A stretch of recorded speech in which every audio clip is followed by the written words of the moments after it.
sekaligus juga sebagai pendamping hukum dari 4 orang yang tadi ditangkap, itu kami merasa aneh dengan teknis penegakan hukum, khususnya penegakan Undang-Undang Nomor 9 tahun 1998 tentang kemerdekaan menyampaikan pendapat di wilayah hukum Polresta Jayapura. Ini kalau dari mimbar bebas yang tadi mereka lakukan, itu kan mereka tidak menggunakan badan jalan. Mereka hanya ada di depan, di pinggir trotoar, jauh dari jalan. Juga mereka sudah berikan ruang bagi akses masyarakat umum untuk masuk, ambil atau belanja di kios yang ada di depan situ. Jadi intinya mereka tidak menghambat apapun ya, jalan mereka tidak hambat, jalan umum. Yang berikutnya akses untuk ke kios-kios yang ada di sekitaran situ juga mereka tidak hambat. Tapi yang kemudian jadi pertanyaan adalah mengapa mereka itu dibubarkan dengan cara yang represif. Ini jadi pertanyaan. Disitulah yang kemudian menjadi pertanyaan tersendiri bagi saya sebagai penegak hukum yang juga paham tentang Undang-Undang Nomor 9 tahun 1998 tentang kemerdekaan menyampaikan pendapat.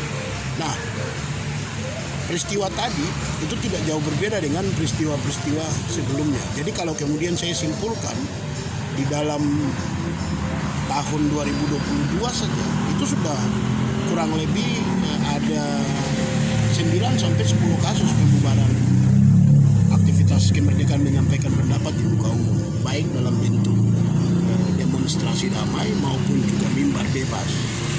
Yang tadi di Perumnas 3 itu mimbar bebas yang dibubarkan. Tadi itu saja kalau kemudian kita lihat, mereka tadi tidak lakukan apa-apa, tapi kemudian ada penembakan gas air mata, kemudian penembakan peluru karet, kemudian ada pemukulan dengan rotan. Ini kemudian mempertanyakan profesionalisme dari pihak aparat penegak hukum, dalam hal ini polisi.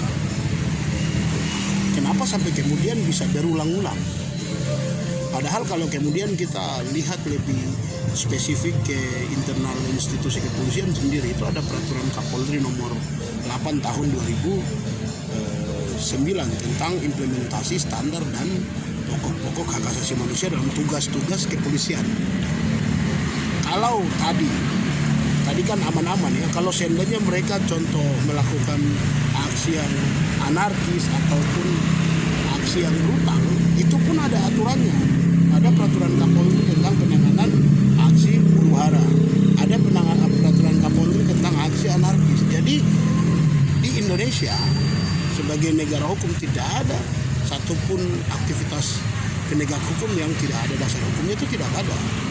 Jadi kalau faktanya seperti tadi ada penangkapan, penangkapan, pembubaran dan pemukulan, ini kan kemudian menunjukkan bahwa polisinya tidak profesional. Yang menjadi pertanyaan adalah apa yang sudah dilakukan oleh Kapolri untuk mendidik oknum polisi di Papua ini, khususnya di wilayah hukum Polresta Jayapura.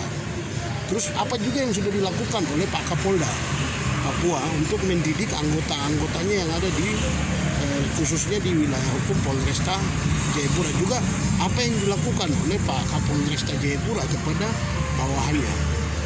Tadi dari cerita 4 orang yang ditangkap maupun saksi mata di sana, itu menyebutkan bagaimana betapa brutalnya Pak Kasat OPS Kabak Ops itu datang dan kemudian tidak ada ruang dialog yang diciptakan. Kemudian menghamburkan barang yang ditaruh di depan, kemudian memerintahkan teriak, tangkap, bubarkan. Itu kayak seakan-akan perintah komando kepada bawahannya yang datang langsung main tendang, main pukul, main tembak. Ini kan menunjukkan brutalitas, menunjukkan sikap yang tidak profesional. Padahal di dalam peraturan-peraturan yang tadi saya sebutkan terkait implementasi standar HAM, pokok-pokok HAM dan standar HAM dalam tugas-tugas kepolisian itu mengarahkan polisi untuk kemudian bisa berdialog, bernegosiasi. Tapi kan kemudian muncul pertanyaan, pendekatan humanis yang dimaksudkan itu seperti bagaimana. Terus yang jadi pertanyaan lagi, kalau seperti ini fakta yang kemudian diterapkan di lapangan, ada kemungkinan humanis yang disebut-sebut oleh beberapa petinggi-petinggi baik kepolisian aparat keamanan itu hanya ungkapan yang dipertanyakan prakteknya apakah kemudian bisa, karena fakta yang kita temukan hampir semua dari kurang lebih 9-10 aktivitas kemerdekaan menyampaikan pendapat itu dibubarkan dengan cara yang brutal. Yang tadi paling parah karena ada 2 orang itu yang terkena peluru karet. Satu dari bukti foto yang kami temukan ada 2 yang kemudian terkena peluru karet. Satu di bagian pantat, terus satu di bagian samping paha. Begitu. Itu videonya sudah viral kemana-mana. Begitu. Nah, ini kalau kemudian kita kaji secara hukum, dari adanya bukti 2 orang yang tertembak, ini fakta membuktikan bahwa ada penyalahgunaan senjata api. Kalau penyalahgunaan senjata api itu, maka secara otomatis ini bagian dari pelanggaran Undang-Undang Darurat Nomor 12 Tahun 1951. Begitu. Nah, yang menjadi pertanyaannya adalah apakah Pak Kapolda maupun Pak Kapolresta mau tidak menegakkan undang-undang darurat itu terhadap oknum anggotanya yang melakukan tindakan penyalahgunaan senjata api itu. Begitu. Saya pikir ini harus dilakukan.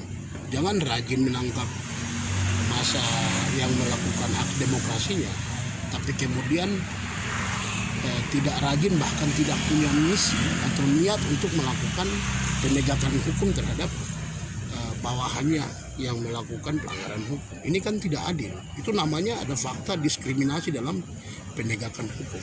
Maka itu ya kita minta dengan tegas kepada Pak Kapolresta Jayapura maupun juga Pak Kapolda untuk menegakkan Undang-Undang Darurat Nomor 12 Tahun 1951 terhadap oknum anggotanya yang menggunakan senjata api, mengeluarkan peluru karet dan mengenai salah satu massa 2 orang massa mimbar bebas. Selain itu, karena ada kurang lebih 8 orang yang luka-luka, kepalanya, kemudian tangannya dan beberapa bagian tubuh lainnya, maka itu kalau kemudian kita tarik fakta itu secara hukum, itu masuk ke dalam kategori tindakan pengeroyokan, karena pasukan yang datang itu kemudian langsung melakukan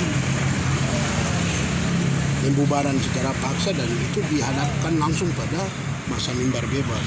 Dengan demikian unsur-unsur dari tindak pidana pengeroyokan sebagaimana diatur pada pasal 170 KUHP itu terbukti di situ. Jadi ya kita juga minta agar Pak Kapolresta Jayapura maupun Pak Kapolda itu bisa menangkap dan juga memproses para oknum anggota polisi yang melakukan tindak pidana pengeroyokan terhadap massa mimbar bebas. Begitu.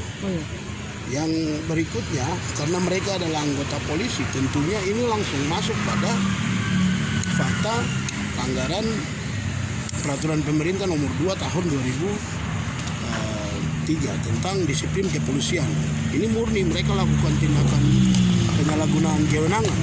Dengan demikian kita juga minta kepada Pak Direktur Propam Polda Papua untuk menangkap dan juga melakukan penegakan hukum terhadap oknum polisi yang melakukan penyalahgunaan kewenangan. Saya pikir penegakan hukum ini sangat penting kepada oknum polisi supaya kemudian tidak terjadi lagi peristiwa-peristiwa yang tidak profesional yang dilakukan oleh oknum polisi. Karena kalau seandainya tidak melakukan itu, yang pasti ke depan akan terus bertambah nih kasus pembungkaman ruang demokrasi yang tentunya akan mencemarkan nama baik institusi kepolisian itu sendiri. Yang berikutnya, karena masa mimbar bebas yang dipukul itu adalah warga negara, mereka punya hak untuk mendapatkan hak atas keadilan. Jadi pihak aparat penegak hukum dalam hal ini polisi harus berikan hak atas keadilan kepada mereka dengan cara menangkap para pelaku penyalahgunaan senjata api maupun pelaku tindakan pengeroyokan serta pelaku penyalahgunaan kewenangan itu untuk diproses untuk kemudian sebesar-besarnya memenuhi hak atas keadilan bagi masa mimbar bebas yang adalah warga negara yang memiliki hak konstitusional untuk mendapatkan hak atas keadilan. Kalau tidak seperti begitu, ya lagi-lagi kami akan mencatat ini adalah fakta baru di mana ada fakta diskriminasi penegakan hukum yang dilakukan oleh aparat kepolisian, baik provinsi maupun baik di tingkatan Polda maupun juga di Polresta Jayapura. Oke.